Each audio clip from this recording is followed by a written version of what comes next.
Hello, everyone. Today, let's take a deep breath and travel back to January 19th, 1971, a time when the dinner table was a battlefield for the American soul. We are analyzing a masterpiece, Writing the President. For our audience who lived through the 70s, you remember how it felt when politics wasn't just on the news. It was in your living room.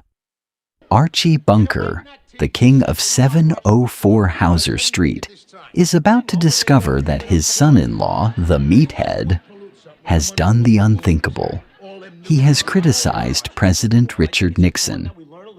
This episode isn't just funny, it's a time capsule of a divided nation. The conflict ignites in the kitchen. Archie finds out Mike wrote a scathing letter to the White House. To Archie, Mike isn't just expressing an opinion. He's committing heresy. You have to understand, in 1971, Nixon represented law and order for the silent majority. Archie sees Mike as a guest, a meathead living on his groceries, who has no right to disrespect the commander-in-chief. The comedy here is in Archie's pure, unadulterated shock. He views the president like a secular god. Watching Archie's face turn red as he realizes his own family is betraying the establishment is the perfect setup for the legendary arguments we all loved. To restore balance, Archie decides to write a letter of praise to Nixon. This is where Carroll O'Connor shows his genius. Archie sits at that tiny desk, looking like a man trying to solve a complex physics equation. He wants to impress the president with big words. He tries to sound sophisticated, but his malapropisms, those classic Archie word butcherings, keep getting in the way. It's a relatable moment. We all knew someone like Archie, hardworking, patriotic, but struggling to articulate their feelings in a world that was changing too fast.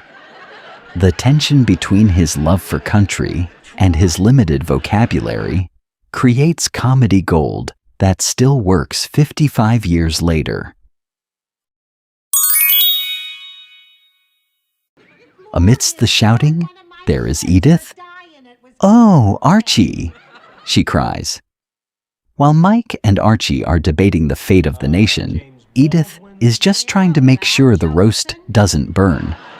But don't underestimate her. Edith is the moral compass.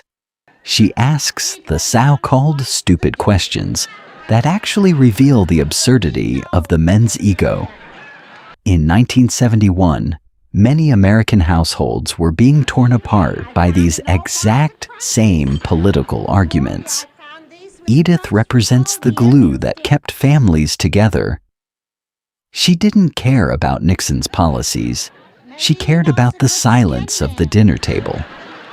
Her simple wisdom reminds us that at the end of the day, we are a family first and political opponents second. Looking back at this 1971 episode, it feels incredibly modern. We still argue. We still write letters on social media. But All in the Family gave us a way to laugh at ourselves. Archie, with all his flaws, was a man we recognized. He was our uncle, our father, our neighbor. As we look at his empty orange chair today, we realize that the chair might be empty, but the lessons are still with us.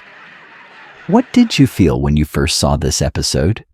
Did you side with Archie or Mike? Tell us in the comments. I love hearing your stories from the 70s. Don't forget to visit our Facebook group to see more rare photos of the cast. Thank you for watching, and stay nostalgic.